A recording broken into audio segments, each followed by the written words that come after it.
Welcome in. Happy Thursday. Today is the 23rd. Now you know you're wrong. It's not? It's Wednesday. You can tell. You know I'm confused. Happy Wednesday. All right. I should be on tomorrow, but I'm not going to be here tomorrow. Got a lot of classic associated obligations on tomorrow. And with that segue, let me welcome to Birmingham the thousands of Magic City Classic fans. And within that, I'm sure there are some A&M fans and some Alabama State fans, but you're all Magic City Classic fans. And we want to welcome you to Birmingham. This is an exciting time of year. We always look forward to this week. And I want to encourage all of Birmingham to get out and participate in some of the activities. We are at the Magic City Classic world-class tailgaters, and they have been busily setting up all day today, and we encourage you to get out and visit with friends and family and enjoy. In the midst of everything that's going on in Birmingham and Jefferson County, stop, take a moment, and enjoy friends and family. Because at the end of the day, that's really all that matters, friends and family. So do that. Take this opportunity. Recognize that the Magic City Classic is the largest event of this kind in the country. I hesitate to say the world, but certainly it is the largest event of this kind in the country. And that is something that Birmingham can and should be proud of. So we encourage all of you, as a child growing up, going to the Magic City Classic Parade was second only to Christmas. So we know that all of the kids and the families will be out lining the parade route on Saturday morning, and the high steppers from A&M and from State will be present. The drums and the tubas will sound off, and the classic will be underway. All this week, there are receptions and cocktail parties going on throughout the city. And I want to salute and thank the corporate sponsors who are stepping up to the plate and recognizing the classic and making it a world-class event. I was fortunate enough to be at the reception last night down at the Wine Loft, sponsored by BB&T, and I understand that Regions is sponsoring an affair, and maybe some of the other banks, and there's a big affair at the museum on Friday. There are literally hundreds of parties going on all over the city, and we want to encourage all of you to get out and participate in the Magic City Classic. Keep it safe, keep it fun, and let's keep building on it. I want you to also recognize that this is a tremendous economic boom for this city and this county, because hotel rooms all over the county are filled with Magic City Classic visitors. So we want everybody to understand what this enterprise means to this metropolitan area and to appreciate what it means. I was quite pleased at the BB&T reception to see that a lot more of our white residents are getting out and enjoying the celebration surrounding the Magic City Classic. So it's a great event. It's good for Birmingham, it's good for the county, and we want all of you to attend. I would remind you that in the midst of all that is going on there, the efforts to save Cooper Green are continuing and will be highlighted. We will have celebrities from all across the country in town who are here for the purpose of drawing attention to the plight of Cooper Green Mercy Hospital. There is a forum headed up by Congresswoman Terry Sewell and Commissioner George Bowman that will take place Friday morning at 9 o'clock at the 16th Street Baptist Church. And we encourage all of you to come out to that forum. We encourage the schools to bring as many classes as possible to that forum, because health care and its provision will be an ongoing topic of interest. And for young people, how we proceed in this country in the deliverance of quality health care will be an issue that will be debated for some time to come. So we want to encourage you to involve the entire family on Friday. I know you're going to take the day off anyway because you got to go get your hair did, and you got to get you got to get that outfit picked out, and you got to do all that. So take a moment to come down to 16th Street Baptist Church to listen to these national figures and local figures discuss health care, and put your name on the petition as one who is in support of saving the Mercy Hospital. This is a critical effort. We will have national attention. This will be the centerpiece, because we have some misguided public officials who want to dictate the terms of your health and the care thereof.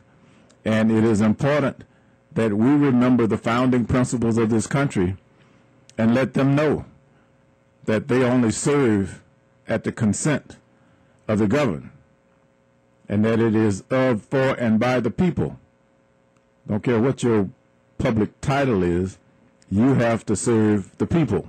So we want the people to show up Friday morning at 9 o'clock, stay all day, because you never know. But for the grace of God, you could need public health care. You could need the Mercy Hospital, and it won't be there.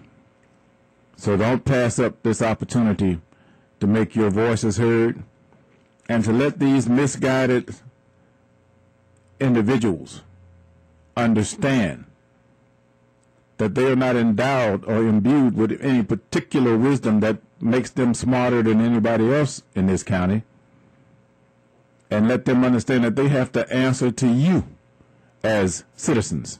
So, in the midst of our celebration for the Magic City Classic, we want to make sure that you come out and support Cooper Green Mercy Hospital. Starting at 9 o'clock, 16th Street Baptist Church, there will be a major rally on the steps of the county courthouse. Congresswoman Terry Sewell, Commissioner George Bowman are calling upon all of you to come out and participate. Now, I jumped into that without my normal introduction, but anyway, Curtis has reminded me that this is Wednesday night and not Thursday night, and I'm going to wait to hear that joke, Curtis, but I want to encourage all of our regular listeners. Those of you who are out there in traffic know that we've got thousands of visitors in town who are not familiar with our traffic patterns, so you be careful out there. Put the cell phone down, turn the radio up. Don't miss a minute of Knowledge is Power. And I want to let you know your English teacher is listening. Well, I was using, please accept my apology, but I was being, was it colloquial with the hair did? I know that's what got you, and I know better, because you taught me better. But understand that I was saying that for emphasis, and don't give me an F this time, please. All right. So I have to be careful on this program because, and that's a point I want to make, Curtis, is that we have the most intelligent listening audience in this country, and I appreciate each time I do that, I'm called on it by someone in education or some teacher of mine who knows that I should know better, and I sincerely apologize. I will try to refrain from from doing that going forward. But anyway, back to our intro. I'm just so hyped about everything that's going on. I want to encourage the family that are already home to make sure that the radio is sufficiently positioned so that the children have an opportunity to participate in what we like to call grown folks conversation. And I want to give a particular shout out to all of our listening audience. You know, it's so refreshing and encouraging that whenever I'm out and about, and you know, as I said earlier, I was out at the BB&T reception and ran into the renowned veterinarian, Dr. Jerome Williams. And Dr. Jerome told me that he gets his hair cut in Pratt City and that his barber is a regular listener to Knowledge is Power. So we want to give a shout out to Dr. Jerome Williams, barber in Pratt City, and ask that if you can, record the program and play it back in the morning so that we can get all the folk in the barber shop involved in the conversation. And I would like for, you know, down at my barber shop, Etheridge, down on 3rd Avenue, let's get all of the folk who come in getting their haircuts, getting ready for the classic, involved in the conversation about Cooper Green Mercy Hospital. Let's get them all involved in the conversation about the fate of Jefferson County, because we're facing some critical points. The hospital and that fight is obviously a critical fight, but remember, we're still in bankruptcy. Remember that they're still going to raise your sewer rates. They're still going to lower your property value. They're still going to disrupt and destroy your county if you don't involve yourself in this fight. So we're setting the table. I hope that the family is gathered. Those of you who are in traffic, I hope you're arriving home safely. We've got a lot to talk about. It's a great week in Birmingham. It's a great week to be in Birmingham. We're approaching the bottom of the hour, and we're going to take our breaks. But before we do that, I experienced something earlier today, Curtis.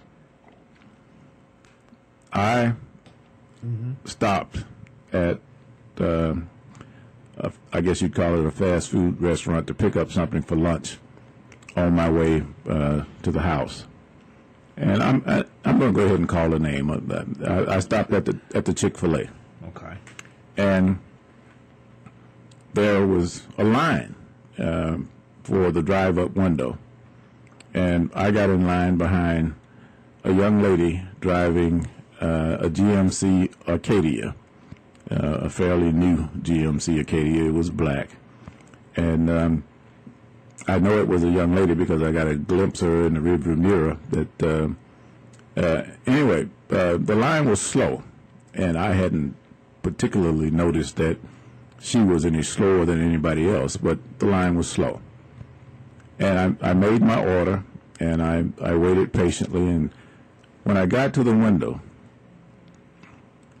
and ready to pay for my order, the young lady in the window advised me that the lady ahead of me had bought my lunch.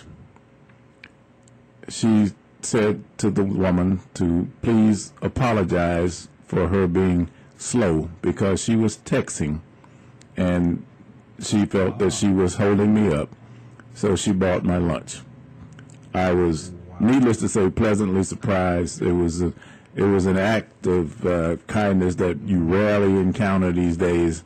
I don't know the young lady, don't know her name, didn't pay any attention to her tag number or anything, but I was just so impressed that someone would be that courteous or be that concerned about being courteous, that it was a boost in my spirits and a renewal of my faith in mankind, in us as a people. That there are people out there who are considerate. There are people out there who are kind. So I don't know that the young lady is a listener, but I would hope that our listeners would recognize her act of consideration, her act of kindness, and repeat it. Because I told my wife, I said, I should have bought the lunch for the person behind me when I thought about it, but it was afterwards, But it's a nice, do something nice for somebody sometime, just randomly. Do something nice for somebody. It, I don't know how it, made her feel, but it made me feel good, and it was just. It was really, surprising and exhilarating that there are some people out there who are that thoughtful and that courteous. So, see if you can't duplicate or imitate the act of this, this stranger toward another stranger. Well, it's always better to give than receive, Richard. It's always. Well, and I hope that she feels as good as I felt in receiving. Yeah. But. I wanted to mention that because, it's, we hear all of the bad news, and, every now and then it's just good to remind ourselves that there are good people in the world, there are considerate people in the world, and that we can all achieve that goal of being kind and considerate to one another. We can, we should do this as a practice, do some random acts of kindness. Again, before we go to the break, Curtis, I want to quickly announce that Thursday night, Miles College is going to play Stillman, and Miles is being very gracious again, another act of kindness. They're going to move their game up to Thursday night so as to not interfere with the Magic City Classic.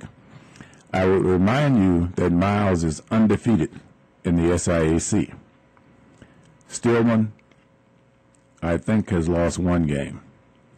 Now, this is going to be a tremendous football game between Miles and Stillman. But even better than that, the following week, November the 3rd, I think it is, the mighty Tuskegee Tigers come to Fairfield. And the scenario is that Tuskegee will be undefeated and Miles will be undefeated. And as I said to my friend, Robert Bob Dickerson last night, Tuskegee is in for a mighty, mighty whooping. Go Golden Bears. So we encourage all of you to get out to Fairfield on Thursday night and support the Golden Bears. They are the reigning SIAC champions, and there has not been so much excitement locally in the SIAC in a long time. So again, this is just a tremendous week for Metro Birmingham. We've got thousands of visitors in town. We've got all kinds of exciting football going on in town. We're going to have national media, CNN, MSNBC, ESPN. Everybody in the world is going to be focused on Birmingham. So if there were ever a Chamber of Commerce moment, if there were ever an opportunity for us to let the world know all of the positive things that we're about, this is our opportunity. So I encourage all of you to involve yourself in some form or fashion in the activities. Remember the Cooper Green Mercy Hospital. Remember that it is an opportunity for us to demonstrate to the world, but also an opportunity for us to demonstrate to Mountain Brook and Vestavia Hills and Hoover that we are the principal city in this valley, that we are the magic city, that we are the engine that drives this entire area. We need to let them know it, let them know that we will be demanding respect and respectful cooperation in all endeavors going forward. It is past time. We celebrate next year 50 years since 1963, and 1963 was a revolution to end 200 years of slavery and Jim Crow in this area. So we've come a ways. We've got a ways to go. But we should be energized, we should be renewed in the fight and in the struggle for human dignity. And we have to demand this of ourselves. First, respect yourself. And that's in all of our endeavors. We have to recognize that we have to build a kind of economic infrastructure so that next year when the Magic City Classic comes to town, we'll have 2 or 3 black-owned hotels that they can fill to capacity. Of that $30 million that is going to be spent this weekend, we want at least $15 million to flow through the black community so that we're all enriched by the experience and we're elevated and lifted to even greater heights here in this valley. All right. We're coming up on the bottom of the hour and we're about to take a break. We've talked about the classic. We've reminded you of Miles. We encourage you to come out on Friday morning at 9 o'clock at the 16th Street Baptist Church so that you might lift your voice in support of the Mercy Hospital. When I come back on the other side of the hour, I will talk about current events related to the hospital. But we want to encourage all of you to tune in. Go call your neighbor. Call your girlfriend. Call your uncle. Call your cousin. Call the preacher. Tell him to tell everybody that knowledge is power, is on the air, and we all know that our people will suffer and perish for the lack of knowledge. We're here to fill that void. This is Knowledge is Power. I'm Richard Finley. I'm your host. I'm in with the great Curtis Bell. We'll be back.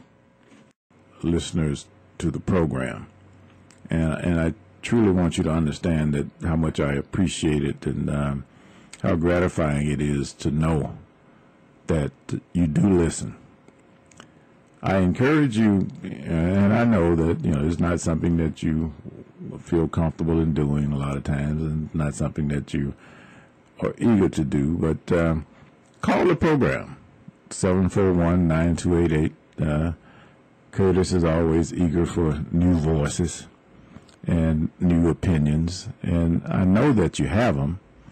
And I'm convinced that all of you understand the problems that we face in this community. Most of you know the answers to the problems that we face in this community. But you think you're by yourself. You feel hopeless. You look around at your 1 or 2 neighbors and they don't seem to quite get it. They keep going the wrong way. And so you throw up your hands in desperation and say, well, I can't help them. There's nothing that I can do.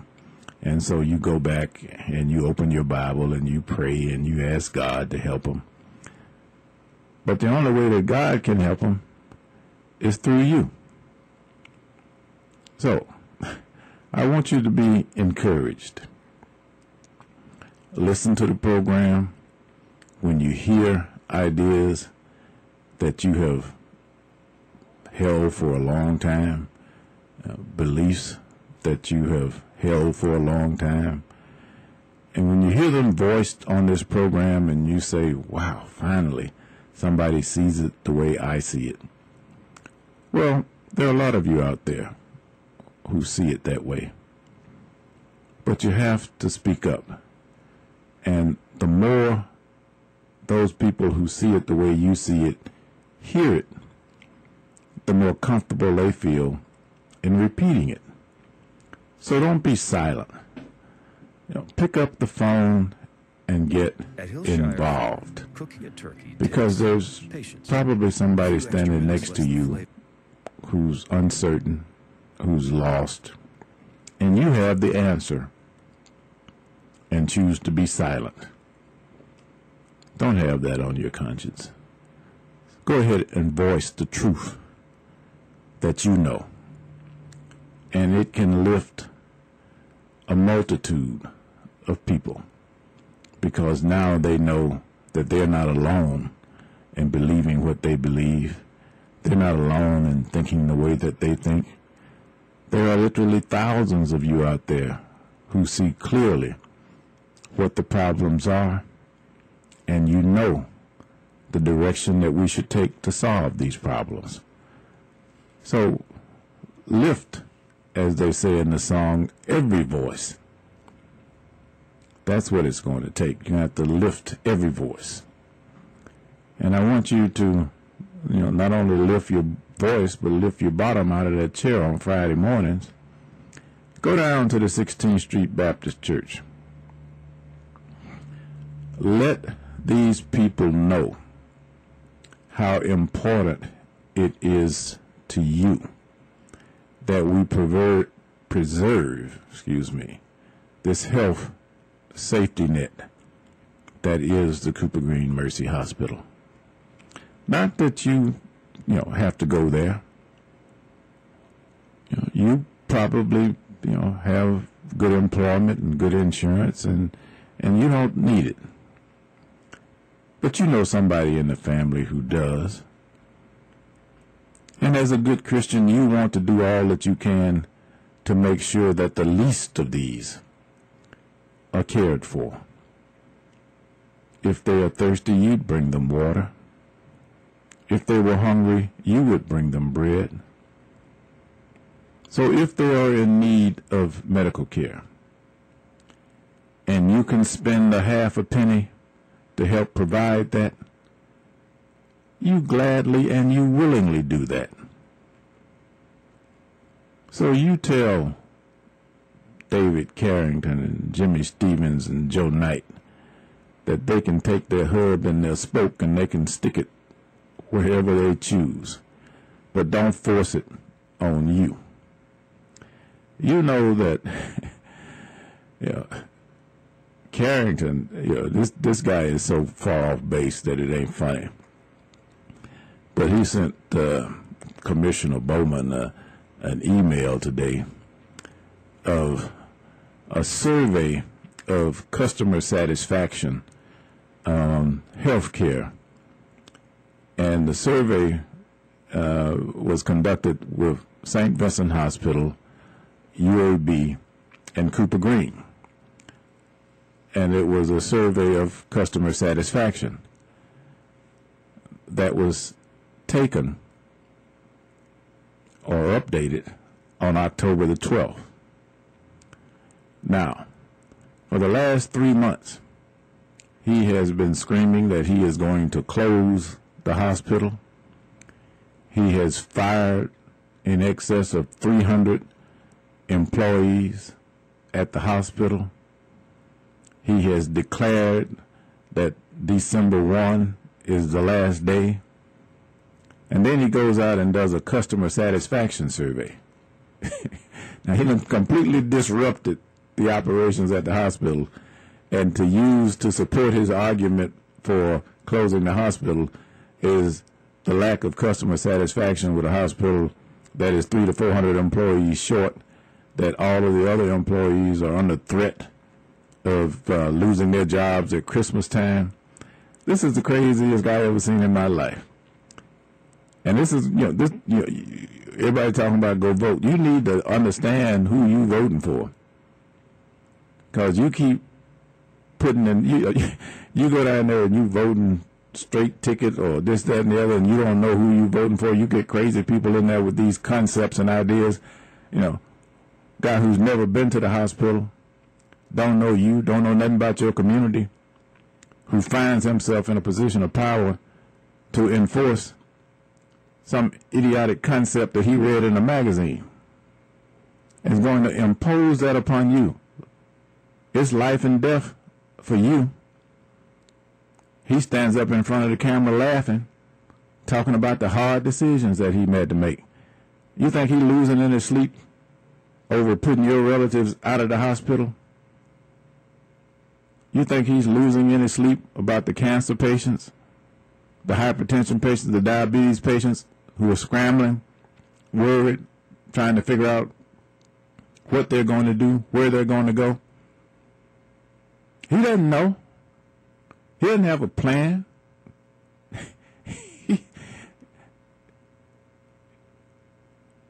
All of you out there who are psychology majors, you give me a definition for insanity. Because in my limited education and understanding, whenever I think of a crazy person, his name pops up. Dangerous.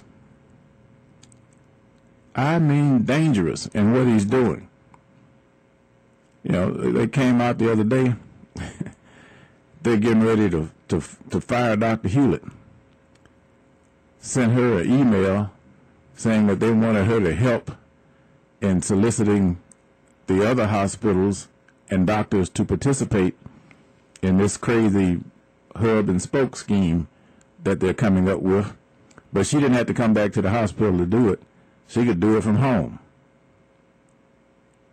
And then they're going to put Walter Jackson over the hospital, when the only experience he got with a hospital is being a patient. They're playing this racist game to destroy the healthcare structure in Birmingham. When they walked in the door, they sold all the bed licenses for the nursing home. Well, they sold the bed licenses, but the nursing home is still there. There are roughly 40 people there, which is 100 and some people short of what used to be there. They still have to keep it open. There's not enough money generated from the 40 people to pay the operating costs of the facility. So we're having to subsidize the light bill. The building needs maintenance and repair from the tornado that came through. The roof is still damaged.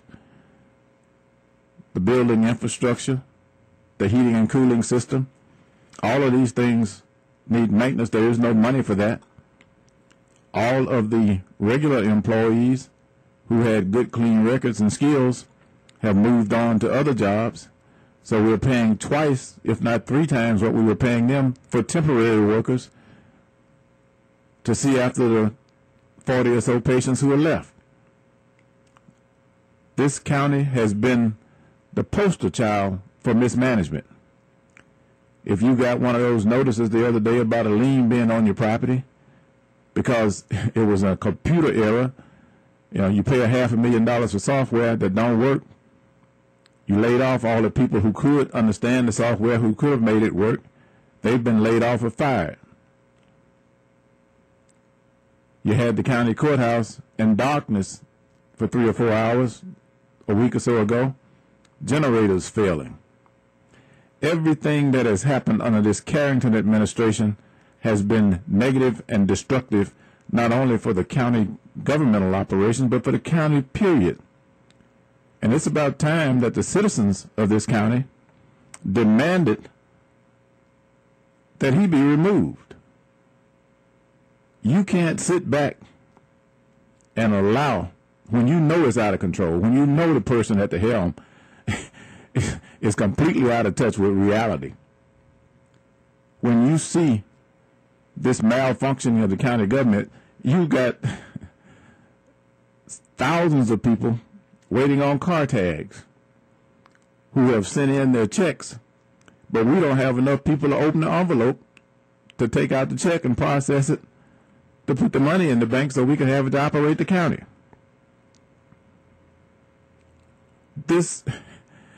If you were teaching a business class, you would put Carrington up as a symbol for failed administrative ability. He has completely ruined the operations of county government, and yet he remains unchallenged as president of the commission. He's inflicting pain upon the citizens across the board, black and white. There's as many white folks standing in line down there trying to get a tag, trying to pay their property taxes, folk calling in upset that the county done sold their property. All these things are going on, and they're all under the president of the commission's watch. Rather than making sure that the county functions properly, he's been out on this crusade to attack poor and indigent people. He's been out on this attack to remove black department heads. And make no mistake about it, a major part of his effort to dismantle Cooper Green is because the chief executive officer is a black female. The chief financial officer is a black male. Rest assured that his racist motives supersede any other motive he might have for wanting to dismantle that hospital. We cannot tolerate this. You can't sit and be quiet when everything that they have done since they've been in office has been negative. Everything that they have done since they've been in office has failed. Let's talk about this bankruptcy for a minute.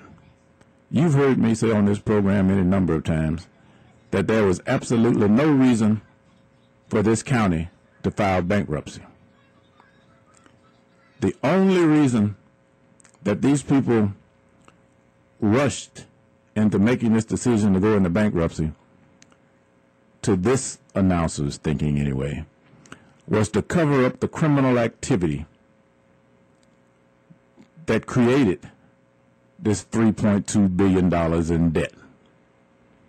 You see, those commissioners had lawyers, they had financial advisors, they had bond counsel, they had everything that you need to ensure that a public debt issuing was done properly. All of these lawyers are liable. All of these financial advisors are liable because all of this was done criminally and negligently. So what do these three jokers do?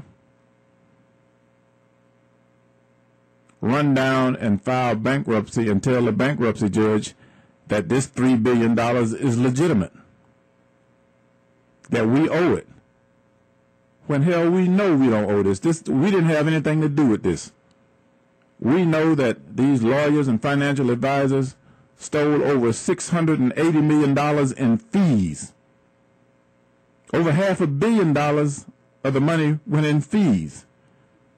The rest in interest and penalties and so forth, we can only find somewhere between $800 million and $1 billion that actually went in the ground in the sewer system.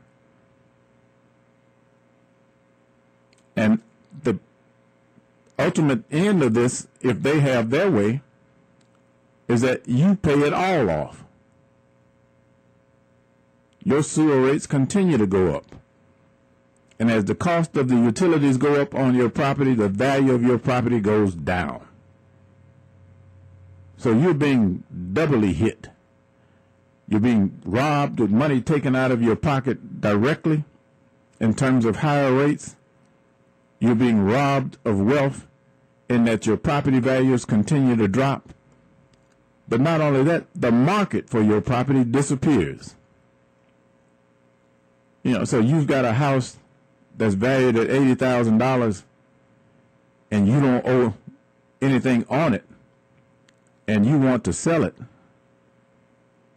But the problem is that the house comes with a $125 a month sewer bill. So that does not make your property attractive to a buyer. And that's the sewer bill before they pay the electric bill, before they pay the gas bill, before they pay the property taxes, before they pay anything. That's sewer bill. So you're being robbed again. So I don't know how you can be silent when you've got a malfunctioning county government headed up by misguided individuals who have malice in their hearts when it comes to the concerns of the citizens of this county. And when I say malice, I mean they don't give a damn. about the citizens of this county. And those of you who happen to be poor, and then poor and black on top of that, then you got triple malice.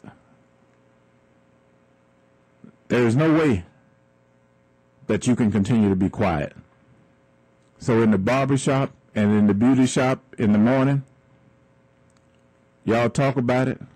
Y'all figure out a way that when that church opens before they open at 16th Street Baptist Church on Friday morning, I want a capacity crowd out,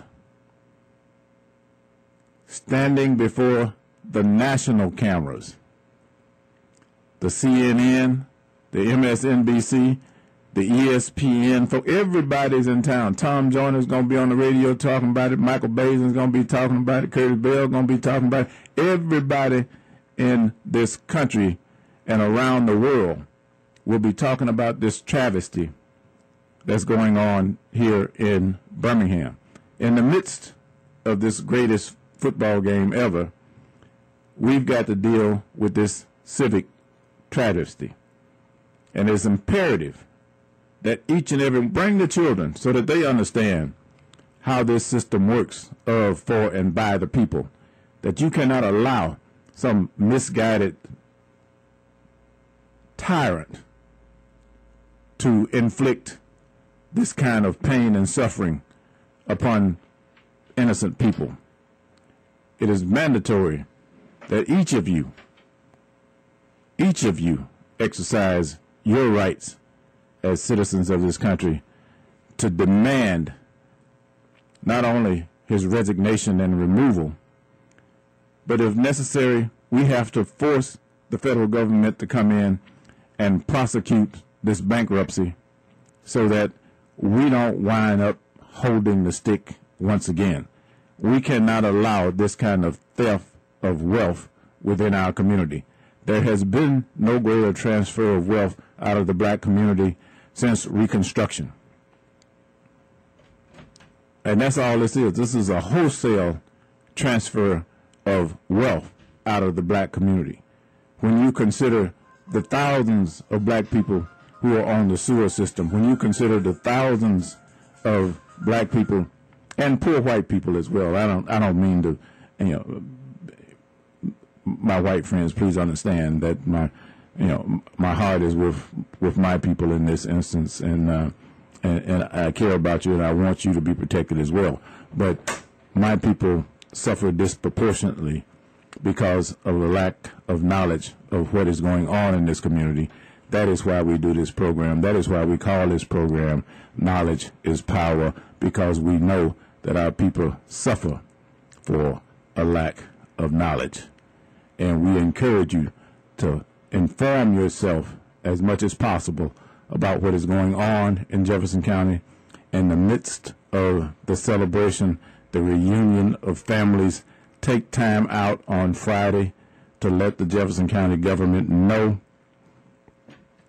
that you are aware of what's going on, and within your power given to you by the Constitution of these United States, you will do all humanly possible to force this Jefferson County government to stand down,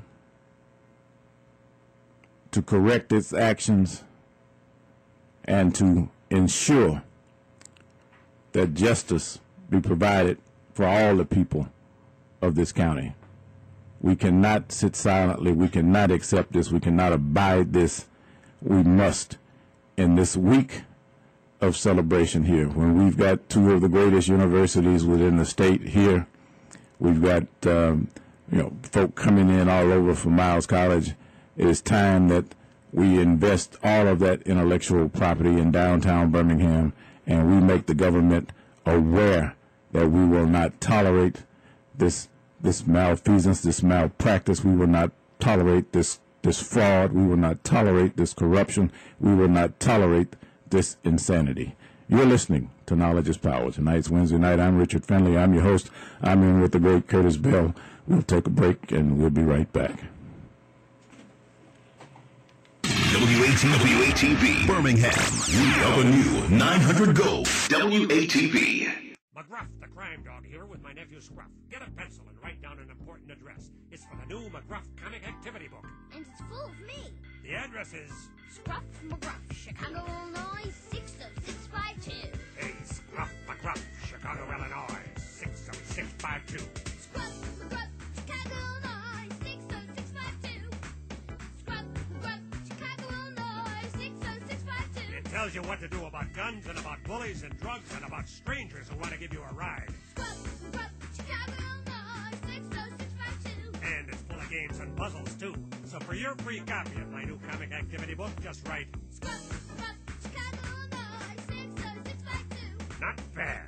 Can I do it again? One more time. Scruff McGruff, Chicago, Illinois, 60652. You'll be helping me take a bite out of crime. A public service message from this station, the U.S. Department of Justice, the Crime Prevention Coalition, and the Ad Council. All right, it's a brand new day. Welcome back. You're listening to Knowledge is Power. Tonight is Wednesday night. I'm Richard Finley. I'm your host. I'm in with the great Curtis Bell. As you know, at the top of the hour, we like to open up the phone lines and invite you, our listening audience, to participate in what we call Birmingham's premier town hall meeting. The number here is 741-9288. 741 WATV. So we encourage all of you to share your understanding of the issues of the day with our vast listening audience. Understand that we are streaming live on the World Wide Web, that the programs are recorded for rebroadcast on YouTube, so you are communicating with the entire world right here from Birmingham. And know that the entire world is interested in what is going on here in Birmingham. Know also that this is Classic Week in Birmingham. It's the time when the nation focuses on Birmingham. The greatest family reunion in the history of family reunions occurs all this week here in Birmingham. We take this opportunity to welcome the Alabama A&M Bulldogs and the Alabama State Hornets to Birmingham. We certainly want to salute the corporate community of Birmingham for its endorsement and support of this entire week of activities around this certainly classic, appropriately named event here in Birmingham. But let us not forget that the SIAC champion, Miles College Golden Bears, will be playing on Thursday night. And I understand they'll be playing the Stillman Tigers out of Tuscaloosa. This is an SIAC battle, and hopefully, and we certainly anticipate that the Golden Bears will come out triumphant in this classic battle. We encourage you to find time on Friday morning to participate with the committee to save Cooper Green Mercy Hospital. Celebrities from all over the country will be in town. Those entertainment celebrities, those human rights celebrities, those civil rights celebrities, major media, CNN, MSNBC, ESPN, national radio broadcaster Tom Joyner, Michael Bazin, and the great Curtis Bell also will be broadcasting. So we encourage all of you to get up, to get excited, to get involved, to let the world know that we are a civic-minded community, that we care for and we cherish our own, and that we will not be run over by some misguided, misdirected local government. We will demand that the people be allowed to exert its power in the control of its daily life and the conduct of its government. I understand from Curtis that the phone lines are already lighting up, so without any further ado, we will invite you to participate in Birmingham's premier town hall meeting. So, caller, welcome to Knowledge is Power. Good evening, sir. How are you? This is Norwood calling. Yes, sir. How are you? All right. Mr. Finley, you have really lit my fire tonight. Everything you said, I agreed with it 100%. The only thing I would like to add to that is this. You know, you spoke earlier about how these people know that they're doing wrong. Yes. You know they're doing wrong. I know they're doing wrong. So, to me, I think that we just calling ourselves doing the thing we usually do, which is fight the same battles that we never win. And this is not to say that we can't do things for ourselves. I am 1,000% for doing for ourselves. And the best way I know we can do that is by realizing that we have a problem that nobody's going to solve but us. I said this many, many times, but it don't seem to get over to the people. When you spoke about the man telling you that they weren't going to let you and no other nigga have $1 million in this town, that's because we are so dependent on them. What I'm in favor of is we spending our money with ourselves and anybody else who bleed the same way, including white people. I have no problem with any white people who do not have a problem with me. And I hope people understand that the way I'm saying it. I don't have any problem with white folk that don't have a problem with me. And if we all live like that, I think we'll do better. Now, so far as all this money that we are expecting to come in, I'm 100% in accord with that. But when I look at which way the money is going and the percentage of money that will be in our neighborhood and what we benefit out of that money, as far as I can tell, is very small, but that's because we don't have any control over how the money goes because we haven't provided the proper facilities for the money to come in our direction the way we're supposed to be, especially with that we call the tax money. And the people that we have in charge, I don't want to be personal here, but we take people like the city council or the mayor or whoever it is, when we start speaking about tax money that's supposed to benefit us, they don't seem to have a clue on where it is, how much it is, and whether we're in charge of it at all. I think these are the kind of things we need to change or do for ourselves, rather, because we're not going to be able to get them to change to do anything. You spoke earlier about in 1963, it marked 200 years of what we're suffering from now, which is 50 years later in 2012, which is, equal rights under the law and what we're supposed to achieve under the law. Well, that's 250 years, and we are saying the same thing now about the laws as we said about 50 years ago. It just seems to me that we need to let everybody in the world know that we are sensible people. God gave us 5 senses like he did everybody else, and we need to provide for ourselves like everybody else do. Some of us have a tendency to hop on Hispanic people or Latinos about their plight, and we're together on that. As far as I'm concerned, Latinos and black people got the same problem from the same source. We all need to realize that we need to do what it takes to solve our problem, including us and Latinos. Now, this may not go over to you or the listening party, but I'd like for somebody to tell me what's wrong with it or what I said that is not true and why we can't do it. Thank you, sir. All right, thank you. We appreciate the call. Caller, welcome to Knowledge is Power. How y'all doing? I'm good, Joe. How are you? All right. You know, Moses had the Red Sea. See, in Birmingham, we got the White Sea. You know, now, you look at Mahatma Gandhi, he had a march to the sea.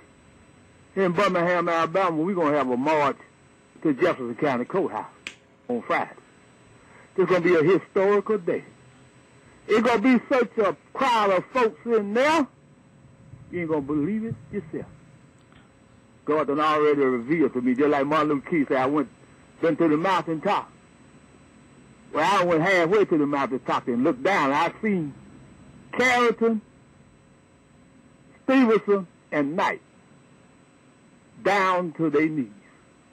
The Lord gonna suffer them to fall to their knees. Did Pharaoh fall to his knees? God is gonna show us something Friday. My sign is God will save Cooper Green. My other sign is why crucify Miss Hughes? She did nothing nobody. God see you. I got another old sign over here. Jefferson County Commission, discrimination in the years of 2012. God see you. Every one of them three that I say they're going to look so shame when that national TV getting here, I'm talking about every network it is going to be here. You're going to see some foreign people here. It's going to come to the head now. They're all over with them. They ain't hide no more.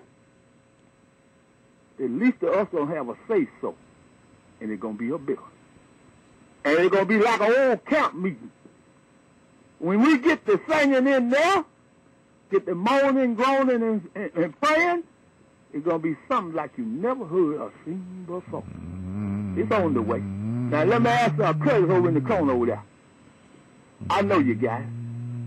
Them old staple singers, I'll take you there. We need to hear that. And we need to hear that tonight. The staple singers, I'll take you there. I'll take you there. I need to hear. Curtis looking for y'all. Be blessed, yeah? You be blessed, Joe. Keep the fire burning. Ain't gonna let nobody turn me around. All right. We shall overcome. That's our song.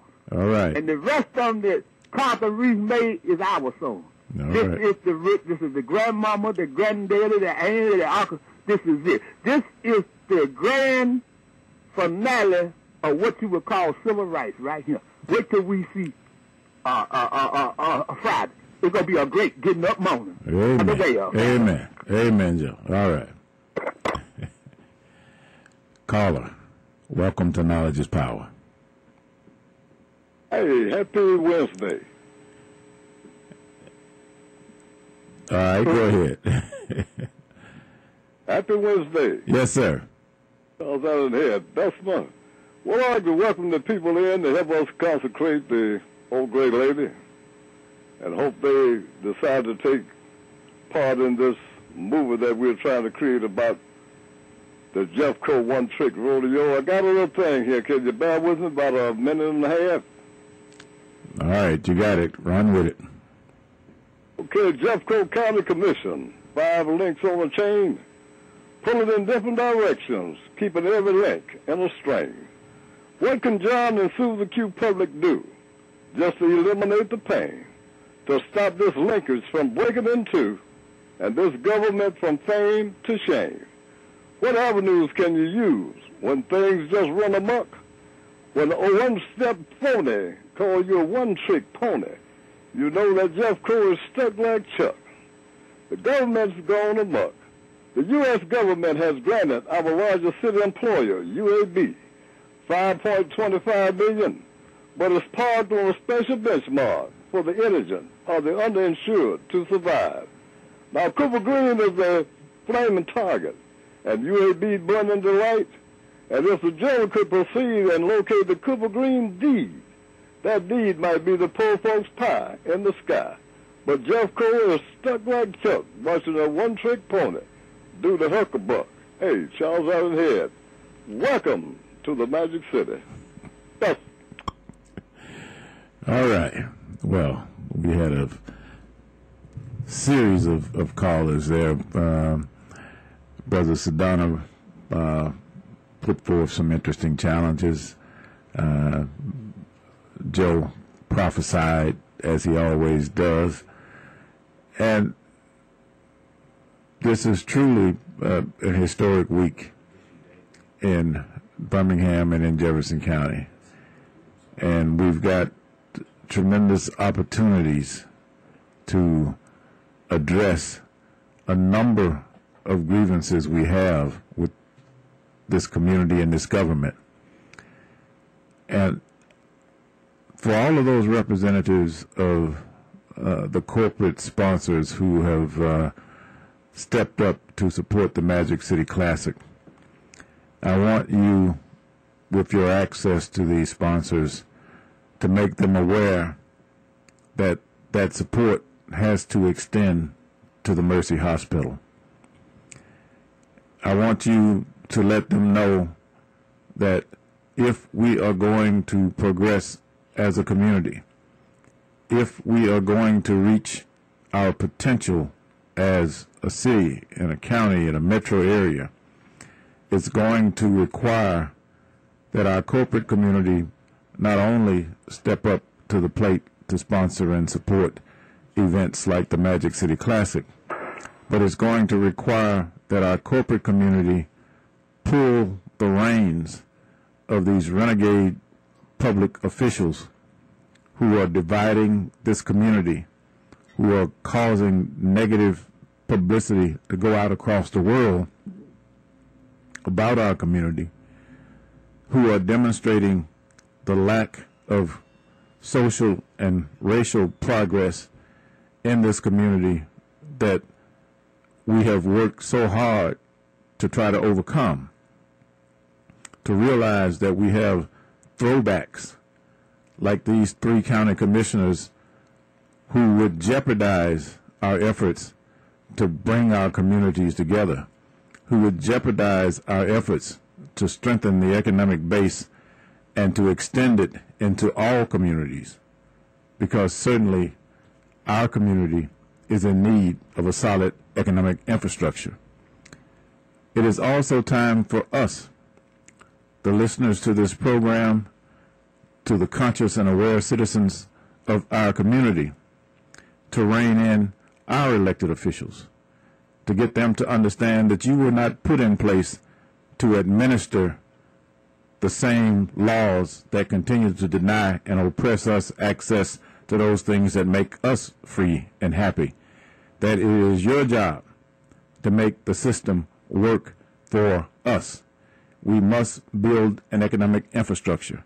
If we are going to bring in over 100,000 African Americans to this community, to this city, and they are going to spend an estimated $30 million, then we should have the economic infrastructure in place so that at least 25 million of that money circulates throughout our community, so that we are lifted each year by the economic wealth generated from this event. We have got to have public leadership that is conscious and constantly conscious of the need to put in place the receptacles that will allow us to continue to expand and build upon an economic infrastructure in our community. We can create jobs within our community. We can build businesses that employ 50, 100, 200, 300, 500 people with the proper economic infrastructure. We can participate on the world economic stage out of this community with right-minded people serving in public office. You see, the nation's economy was built off of free enterprise. And a major contributor to free enterprise was public money. The county of Jefferson has averaged over $700 million a year in total revenue that has been obligated and spent within this community. But none of that money has traditionally been spent within our community. Never mind that we contribute a major portion of that money. It never finds its way back to our community. So it's not rocket science as to why our average income and why our average wealth is so much lower than theirs, because they've had access to that $600, $700, $800 million a year unrestricted. City of Birmingham generates and spends $400 million on an annual basis. They've had access to most, if not all of that, for over 100 years. And all of these little satellite camps that they've come up with, none of that money finds its way back into our community. So when you see the statistics that our wealth is 1/10 of their wealth, it's because they have built their wealth off of our backs.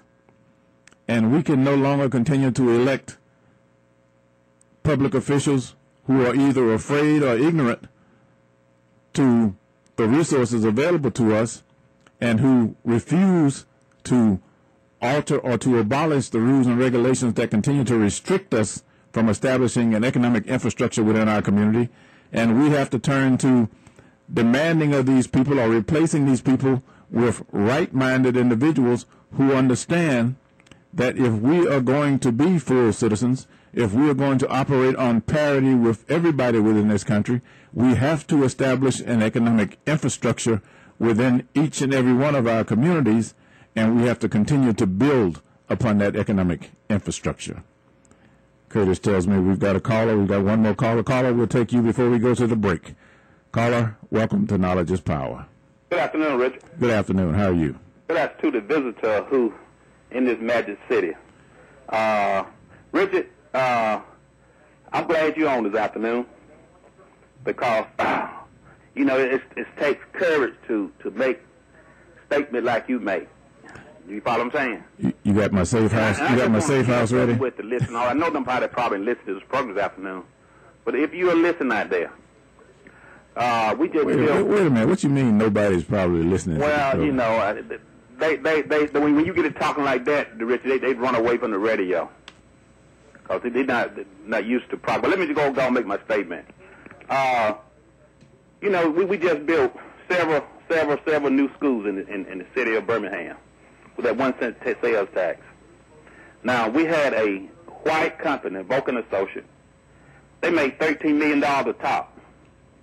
But now here's our school system need some money so we can get the state out of here, and they won't even make $1 million back to the school system, even though they made $13 million off the top, called for a project manager. Also, they made additional money by building the school. So this is why all our money is being gone. Let's move on a little further. Let's talk about the Magic City Classic. Again, like I said, we're probably going to have 100,000 black folks in this city this week. But there's no significant amount of money that's coming back into the black community that's from this Magic City Classic. Again, we have a gentleman named Gene Holman, probably walk away with $1 million. And both of them institutions probably won't receive more than $200,000 each. Now, let me just share this with you now. I am alumni of one of those institutions.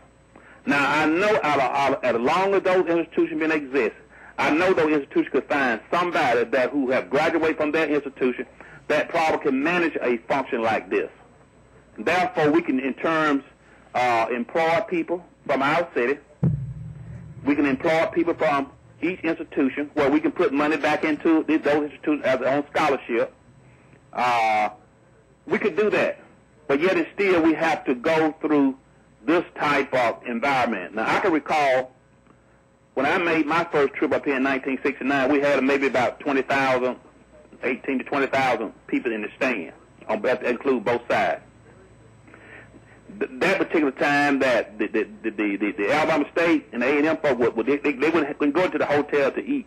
They would feed them out there to Fair Park. But now this thing has generated to almost probably around $28, $30 million this weekend from this project. And there's going to be very few, little none, people who live in this city, who look like those people who finished from those institutions, going to receiving those benefits. This is why we need to make a change in this city. So I hope that we have people from both institutions are listening. I know on Friday morning at 9 o'clock, the Alabama State Trustee Board will meet over the Winford Hotel. And I believe at 11 o'clock on Friday, we're going to have Alabama A&M going to meet down to the medical farm. And I'm going to try to meet both those trustee boards and present what is actually taking place in the city of Birmingham. Let me move on. Again, we're going to have on this Friday, we're going to have Reverend Al Sharpton going to be in town. And we hope that some of you all who are in this city will participate in this demonstration that we're putting on pertaining to Cooper Green. Again, if you listen to us this afternoon, we're going to be meeting at 16th Street Baptist Church around 8:30, 9 o'clock. And you can come over there, and I believe that we're going to be somewhat on the Harrison side of the county commissioner, county building around 10:15. So if you are listening out there, come on and participate with us, because this is a need. This is just not something that's taking place in the city of Birmingham. It's all over the country where the Republicans are trying to destroy our average people who live here. And Richard, thank you too. You have an excellent program this afternoon. Thank you, sir. All right. I think things are beginning to pump up. And the economic consequences of this week and events similar to this week are substantial. And we have got to begin to think in economic terms. That's key to our survival as a people. Is key to survival of these institutions that come here. We have got to understand that events of this nature are tremendous events. They generate a great deal of turnover of dollars from one hand to the next. We need to ensure that the benefit from this event, the majority of it resides in our community. That's not racist, that's just practical sense. We need to have a group of entrepreneurs in our community coming together with church leadership, because that's the largest repository or depository of our dollars, to recognize that we have to be smart with our offerings to God. And if you're truly offering them to God and not just to the church itself, then you put those dollars in a position where they can multiply and benefit a multitude. We have to start utilizing those dollars that we leave at the altar to the glory of God, so that we feed, strengthen, and grow God's people. The hospitality business is a growing industry. We put together the dollars. You can franchise, if you like, with Marriott or Holiday Inn or anybody else to provide the training for your people to be hired to provide the services. You simply pay these people a fee to provide the system to train your people into delivering quality hospitality. The hotel belongs to you. The employees are yours. They will show you the roadmap as to how to make it successful and the blueprint for how to implement it. And with that, we begin to grow in strength in that industry. There are a number of hotel properties that we can come together and purchase in this community that we can make available to the visitors who come to town. And this is not a new concept. You know, Dr. Gaston did this over 60, 70 years ago when black folks wasn't allowed to do it. And he kept a packed out motel. So these are opportunities to create jobs and economic wealth within our community, and we've got an event that can be a catalyst for all of this coming about. We've simply got to start thinking a new way. Teachers, we've got to teach a new way. Preachers, we've got to preach a new way. It is my firm belief that God intended the church as the storehouse of the wealth of the people, and it should be from that storehouse that we generate the investments necessary to create the jobs and build the economic infrastructure to create a better quality of life for God's children here in our community. Curtis tells me we've got another caller. Caller, welcome to Knowledge is Power. Good evening, Mr. Finley. How you doing? I'm good, sir. How are you? Oh, I'm great. I appreciate the work that you're doing. You know, you made a statement, I think you was jokingly, that do you have a safe house? Well, brother, you're not alone in trying to bring the awareness and wake our people up, you know. So don't ever feel like you're alone, you know, in this process. You're a great example to me and a lot of more people that listen to you that I know. You know what you remind me of, and I'm going to give you your flowers while you can smell them. You remind me of the work that Jesus did. See, they said that Jesus raised the dead, you know. They wasn't talking about no physical dead person, you know. Because if he had been talking about a physical dead person, the chiefs at that time would have took him and put him in a place because they wanted to live long lives, and they would have worshiped him and raised him up and gave him plenty of money so he could stay around and keep them well. They got mad at Jesus because he was raising the spiritual dead people with the teachings of his words. That's the reason they hated him. It wasn't about a physical thing. So that's what I feel like that you're doing. You're waking our people up. You know, you're raising the dead. Because what you're saying, a lot of things that you are saying, man, is very true. And I haven't heard too many people talk the way that you're talking. And I think, you know, God is going to be with you in what you're doing. But don't never feel as if that you're alone, because he got people all around that feels the same way that you do. And you said it earlier. They have the knowledge, but they're afraid to come forth and let it go so that they can help humanity. And these Republicans and everything that's trying to bring this oppression down on humanity, you know, that is one of the worst sins that God really frowns upon, to just downgrade the poor and do them like that. So I say to them, on your deathbed, when you get ready to die, Mr. Republicans and all the rest of their oppressors, when your soul rises up to your throat and you realize that you're going to be departed into something else, another world, will these people who put you in charge to downgrade the poor come to your rescue and save you at that moment? Or are you going to go for your just reward for what you have done on the face of the planet Earth while you walk? Just think about it. Thank you, sir. Thank you. All right, we appreciate that. And caller, what I say is what I know that you know. I said earlier that all of our people know what the problems are. Most of our people know what the answers are.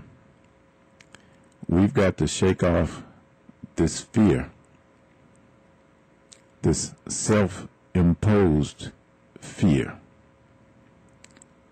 this purposely directed miseducation, this purposely directed lack of education that is causing our people to stray and to suffer because they reject this knowledge that we offer on this program.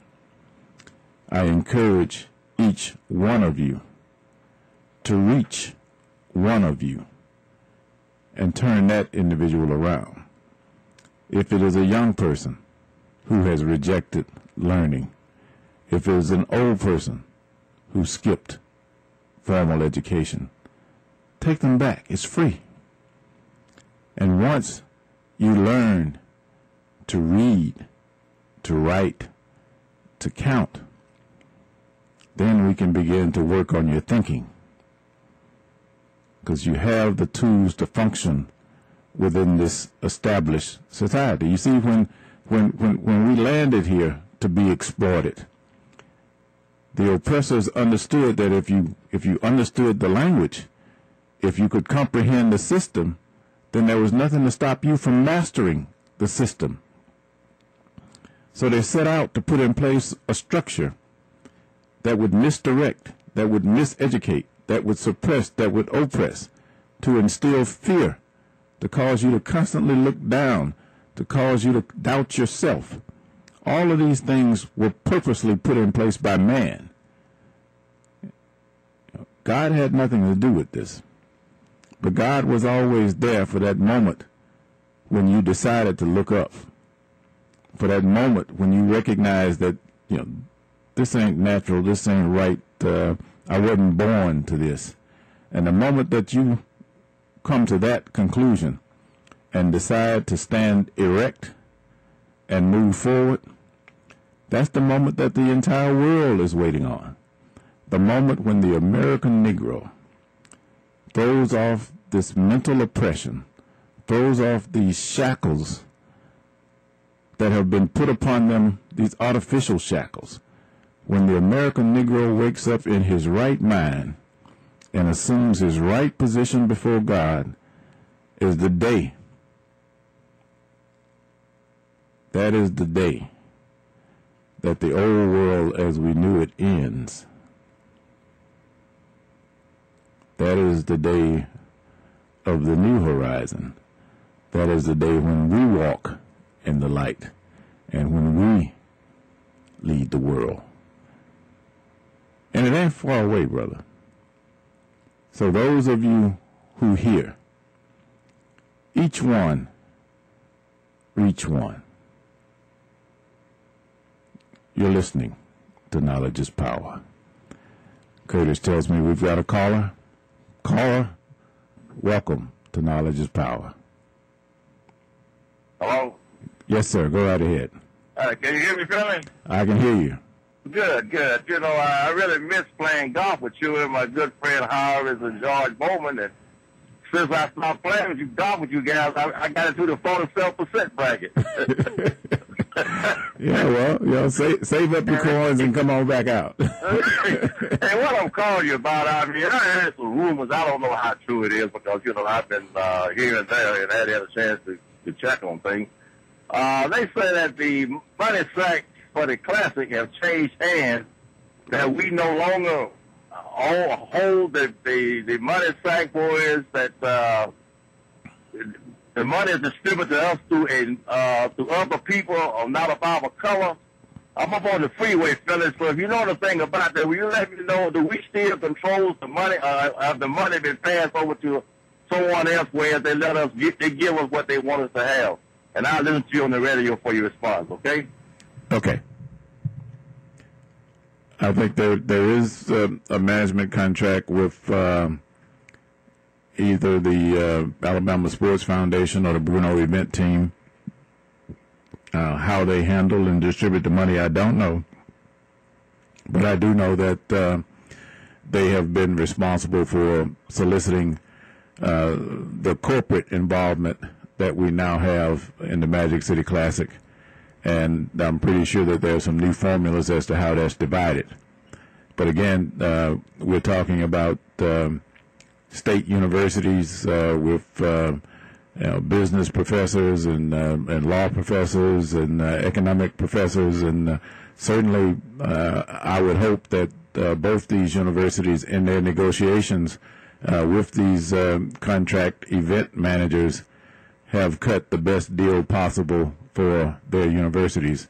And I would encourage all alumni, if you are concerned, to contact the president of these universities and prior to the next Classic, have some discussions about the economic benefits of this Classic and how we might ensure that the millions of dollars generated circulate through our communities several times, that the money washes over as many businesses in our community as possible so that we might continue to strengthen our economic infrastructure.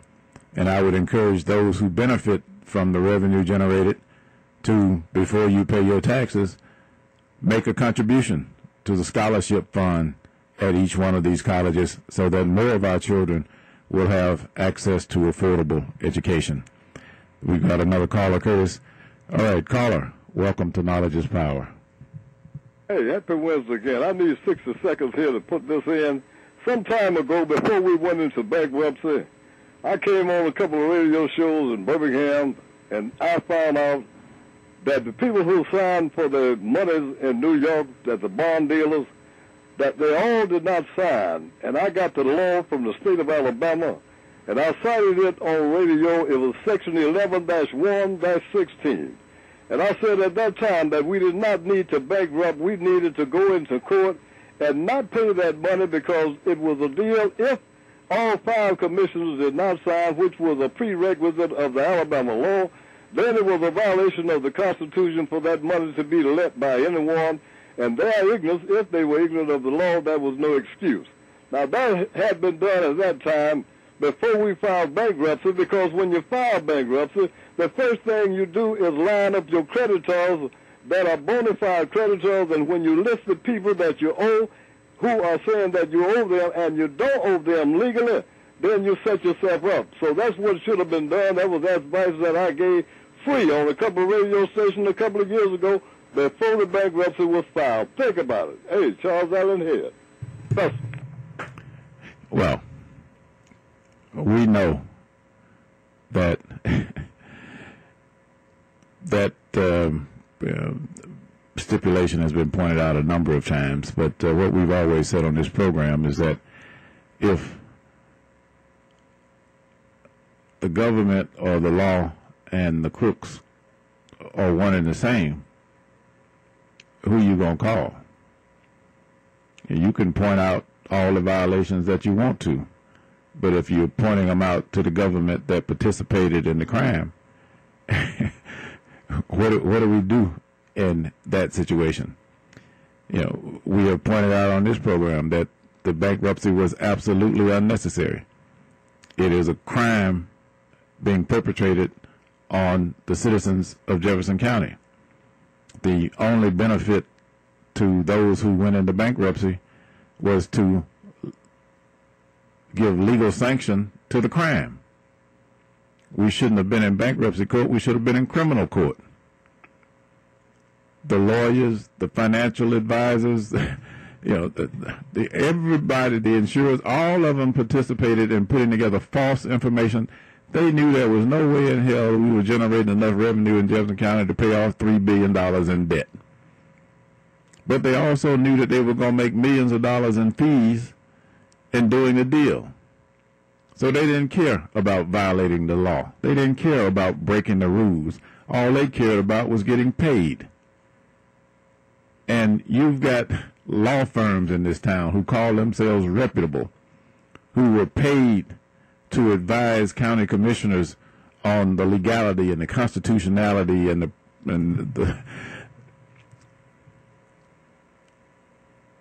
the logic, everything about this system. You know, when anybody goes back and looks at this thing, and when you are a lender of money, your principal concern is how you get your money back.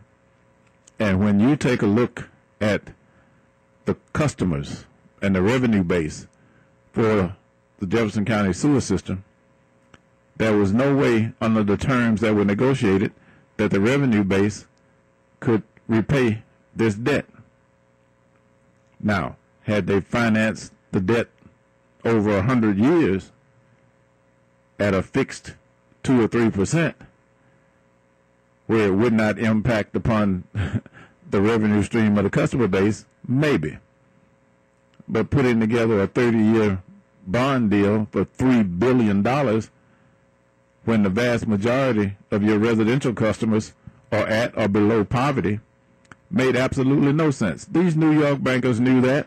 These lawyers, these financial advisors in Jefferson County knew that. They all knew that this was not a sound financial deal. But they all knew they could get paid if it got done. So to hell with you. They gonna get paid.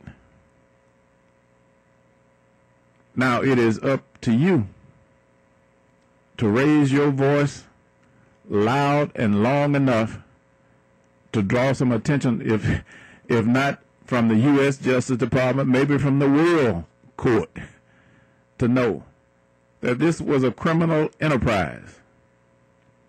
You know, wasn't carried out by dudes in hoodies with Tech 9s. This was carried out with jokers in three-piece suits and high count cotton stitch shirts.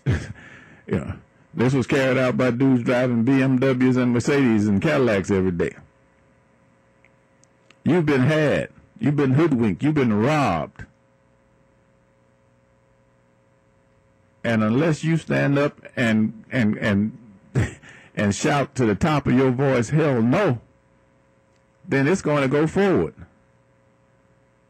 You know, these characters down here who throw up these red herrings attacking your Mercy Hospital, I mean, they keeping poor people busy. You got to fight, you know, every little fire they put up so that you don't focus on this 800-pound gorilla, which is this bankruptcy and this robbery of the citizens and of the public trust in Jefferson County.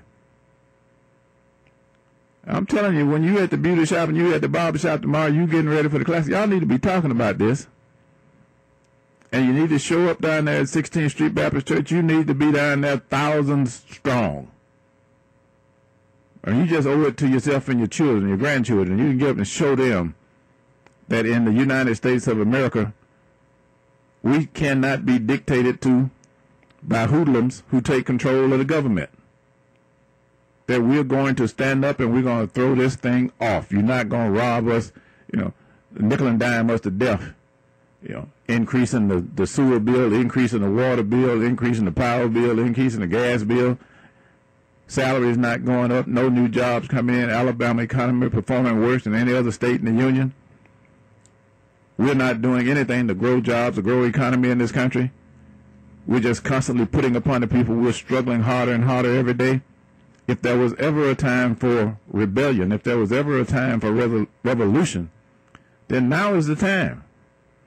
You know, you want to put that glass of Jack down, lay that fish sandwich aside, and get up and go do what you know is right.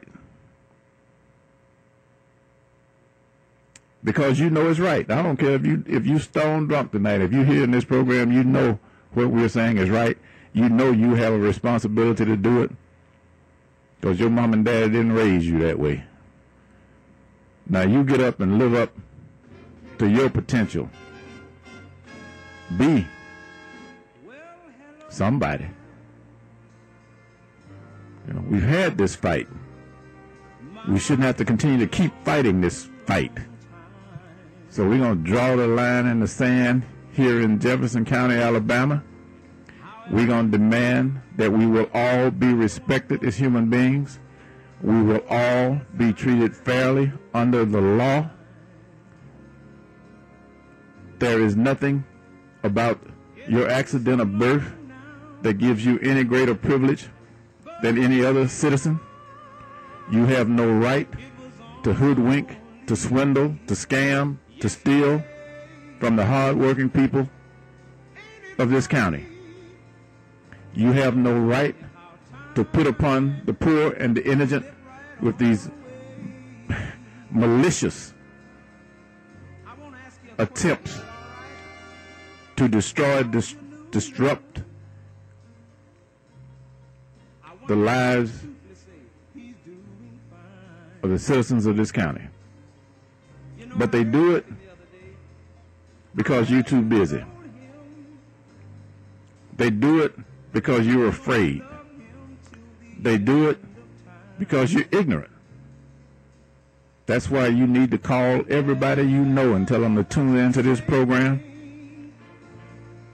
Because all we want to do is wake up that within you that is there. That sense of right, that sense of fair, that sense of truth that each of you are born with.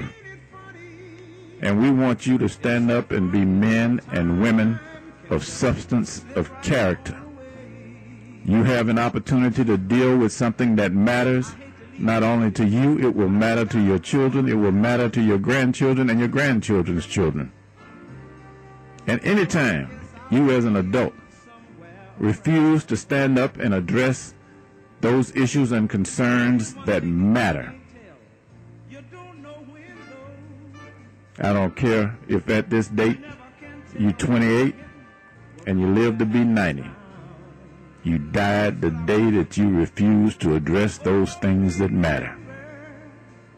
So you can go crawl into that bottle or that pipe or whatever it is that you do to induce unconsciousness in your mind. But when you come out, the reality is the same. The responsibility is yours. The only way that we will ever be what it is we're meant to be is that you stand, that you declare, I am. I am. Good night, Birmingham. You've been listening to Knowledge is Power. We'll see you in 7.